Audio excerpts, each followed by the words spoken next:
In October of 1786, Bavarian police raided the home of a man named Zephyr von Zwack in the city of Landshut and carried away everything they found: letters, membership lists, internal rituals, cipher keys. The documents belonged to an organization that had been officially banned the year before, an order that called its members by the names of Greek and Roman heroes, and sorted them through a graded system of initiations from novice to minerval to illuminatus minor and beyond. The founder had already fled the country, but the papers were enough. Within 6 months, 400 pages of internal writings were published by the Bavarian government.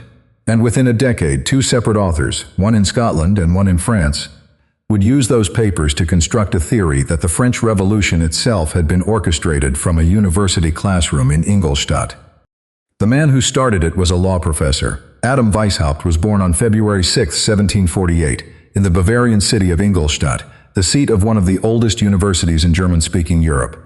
His father, a professor of law at the same university, died when Adam was 5 years old. The boy's education was taken over by his godfather, Johann Adam von Eichstätt, a prominent figure in the Bavarian academic establishment and a committed supporter of Enlightenment rationalism. Eichstätt had reorganized the university's curriculum away from Jesuit scholasticism and toward modern philosophy, natural law, and secular governance. The Jesuits, who had controlled Ingolstadt for 2 centuries, did not take kindly to this. The child who would one day create the Illuminati was raised in the crossfire between 2 visions of what knowledge was for. Weishaupt was educated by the Jesuits themselves. He read their books, studied their organizational methods, and absorbed their discipline. He later wrote that he admired their structure even as he rejected their theology. By 25, he was a professor of canon law at Ingolstadt, the first non-Jesuit to hold the position in living memory. He had inherited Eichstätt's chair and Eichstätt's enemies.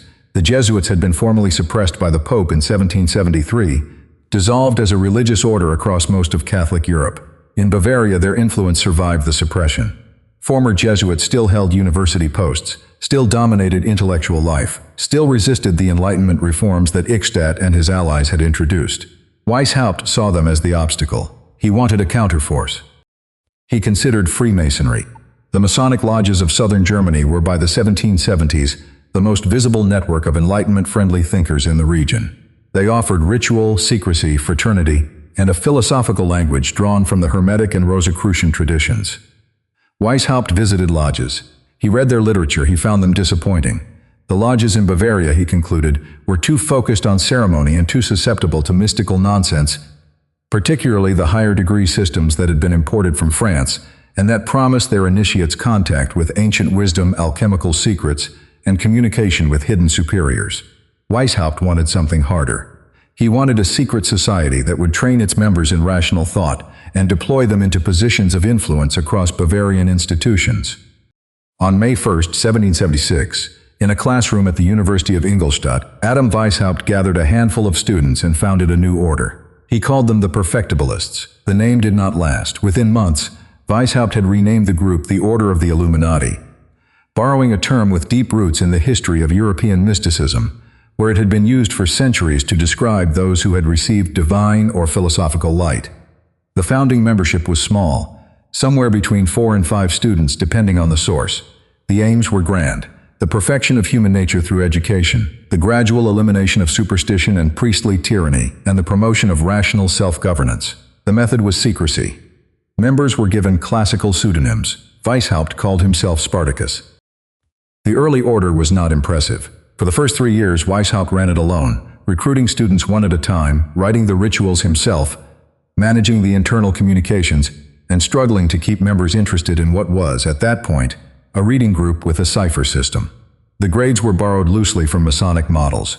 A new recruit entered as a novice, moved to minerval, and could eventually reach illuminatus minor. The content of each grade was a mix of philosophy, ethical instruction, and the kind of self-examination exercises that Weishaupt had absorbed from his Jesuit education. The minerval degree, the first rank of substance, centered on structured reading in moral philosophy, classical history, and political theory, followed by written reports in which the student was expected to demonstrate not just comprehension, but personal application. Weishaupt was building a school disguised as a secret society. The cipher system was elaborate for an organization of its size. Members communicated using a substitution code that replaced each letter of the alphabet with a symbol. Cities were given names drawn from classical antiquity. Ingolstadt became Eleusis. Munich became Athens. Bavaria itself was referred to as Greece. Every member adopted a pseudonym from ancient history or mythology. Weishaupt was Spartacus, Zwack was Cato. The classicizing impulse ran deep. It was as though Weishaupt believed that by naming his provincial Bavarian network after the institutions of Greece and Rome, he could will it into becoming something grander than it was.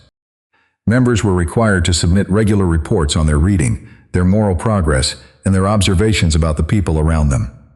The surveillance was mutual. Everyone watched everyone.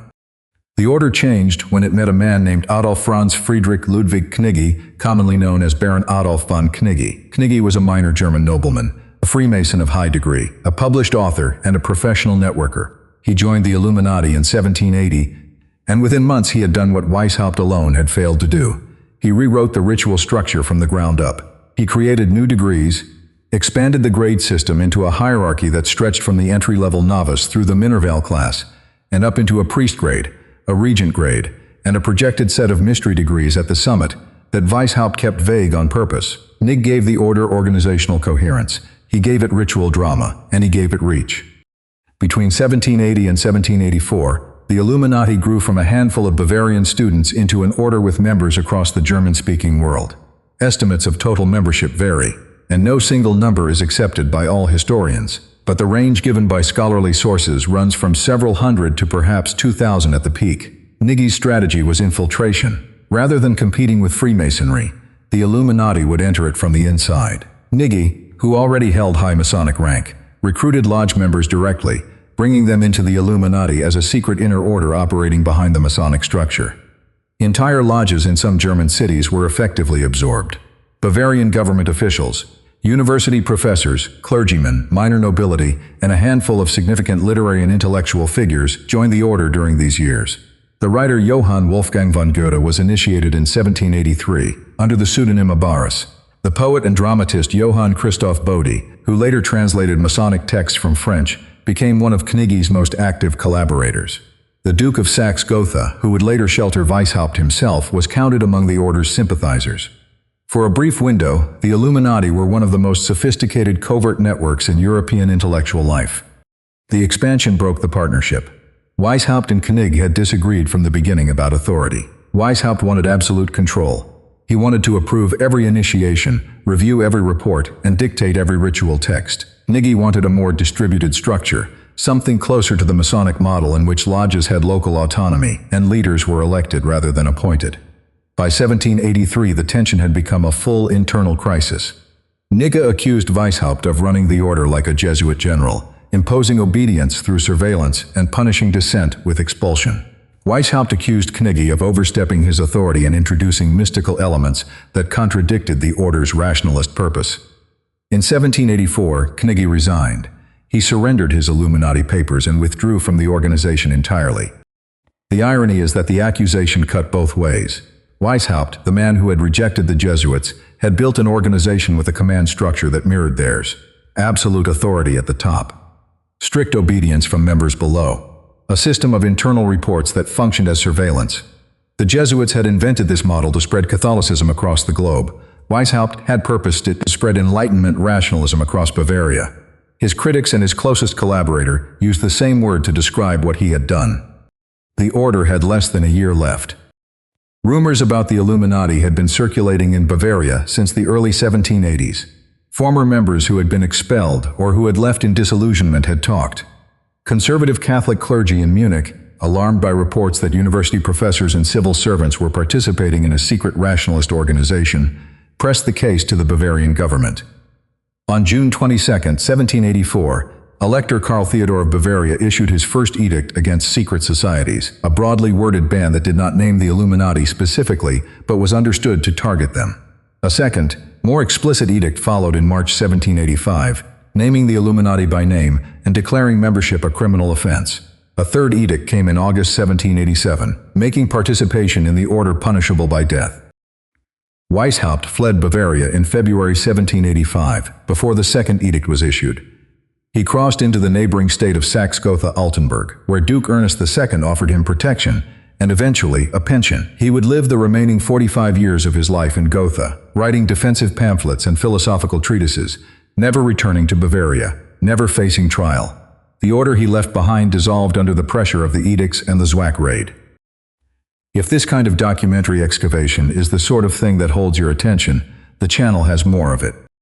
The Zwack papers, published by the Bavarian government under the title Einige Originalschriften des Illuminatenordens, provided more than enough material for the order's enemies. The documents contained internal letters in which Weishaupt discussed strategy, complained about members, and outlined plans for expanding the order's influence. They contained the cipher keys the members used to communicate. They contained ritual texts. They contained lists of pseudonyms matched to real names. For anyone who wanted to argue that the Illuminati were a dangerous conspiracy, the papers were a gift. The Bavarian government printed them, distributed them, and encouraged other European governments to take notice. For 12 years, the published documents sat in archives and private collections, read mainly by Bavarian officials and clergymen. Then, in 1797, two books appeared almost simultaneously that transformed the Illuminati from a suppressed Bavarian secret society into a permanent fixture of conspiracy thinking. The first was Proofs of a Conspiracy Against All the Religions and Governments of Europe, written by John Robison, a Scottish physicist and professor of natural philosophy at the University of Edinburgh. Robison had been a Freemason himself and had traveled in continental European lodge circles. His book argued that the Illuminati had not been destroyed by the Bavarian edicts. They had survived, gone deeper underground, infiltrated the Masonic lodges of France, and from there orchestrated the French Revolution. According to Robison, the entire sequence of events from 1789 onward, the storming of the Bastille, the execution of the king, the Reign of Terror, had been planned and directed by Weishaupt's organization, operating through its Masonic proxies. The second book was Memoirs Illustrating the History of Jacobinism, written by Augustin Barruel, a French Jesuit priest who had fled to England during the Revolution. Barruel's argument was similar to Robison's but more elaborate. He described a three-layered conspiracy. First, the Enlightenment philosophers who had undermined Christianity, then the Freemasons who had provided the organizational network, and finally the Illuminati who had weaponized both to destroy the French monarchy. Barruel wrote with the authority of a man who had personally witnessed the terror. His book ran to 4 volumes and was translated across Europe. Neither Robison nor Barruel had evidence that the Illuminati had survived the 1785 suppression. Neither could demonstrate a connection between Weishaupt's Bavarian students and the Jacobin leaders in Paris. The chronology alone made the case weak. The Illuminati were suppressed in 1785. The revolution began in 1789. The documented Illuminati members were Bavarian academics and minor officials, not French political operatives. The published Zwack papers, which both authors relied on heavily, showed an organization that was struggling to maintain internal discipline in the early 1780s, not one capable of directing an international revolution a decade later. None of this mattered. The books were widely read, widely translated, and widely believed. They arrived at a moment when Europe was desperate for an explanation of why France had erupted, why the old order had collapsed so suddenly, and why the violence had been so extreme. The idea that a hidden hand had been at work satisfied a psychological need that the prosaic explanations, economic crisis, institutional rot, popular rage could not meet. The conspiracy theory offered a story with a villain, a plan, and a clear cause. The truth, that a small Bavarian secret society had been crushed by its own government before the revolution even began, was less satisfying. The books crossed the Atlantic. According to the Britannica entry on the Bavarian Illuminati, Robison's Proofs of a Conspiracy was read and discussed in the early American Republic, where fears about secret European influence on the new nation were running high. New England clergymen cited the book in sermons warning their congregations about the dangers of hidden subversion. The Illuminati theory became entangled with anxieties about Freemasonry in America, feeding into the anti-Masonic movement that would become the first significant third-party political movement in the United States during the 1820s and 1830s. The distance between what the Illuminati were and what they became in the popular imagination is the real subject of this story. The historical order existed for 9 years, from 1776 to 1785. It operated primarily in Bavaria and a few neighboring German states. Its membership, at its largest, numbered in the hundreds or low thousands. Its internal documents, preserved in the Zwack raid and published by the Bavarian government, reveal an organization consumed by petty internal disputes, personality conflicts between its 2 principal architects, chronic recruitment difficulties, and an inability to agree on whether its purpose was political reform, philosophical education, or both. Weishaupt spent as much time managing grudges as he did writing rituals. The mythological Illuminati, the version born in Robison and Barruel, is something else entirely. That version is immortal, borderless, omnipotent. It controls banks, governments, media, wars. It has survived every attempt to expose it. It pulls strings from the shadows while the visible world plays out a script written in advance. This version has persisted for more than 2 centuries. It has been adapted by every generation of conspiracy thinkers, from the anti-Masonic movement in 19th century America to the John Birch Society in the 20th to the online conspiracy ecosystems of the 21st. The word Illuminati itself has become a shorthand for any suspected hidden hand behind world events. What connects the 2 versions, the historical and the mythological, is the Zwack raid. Without those 400 pages of internal documents, neither Robison nor Barruel would have had the material to construct their theories. The Bavarian government, by publishing the papers, had intended to discredit the order and warn other states about the dangers of secret societies.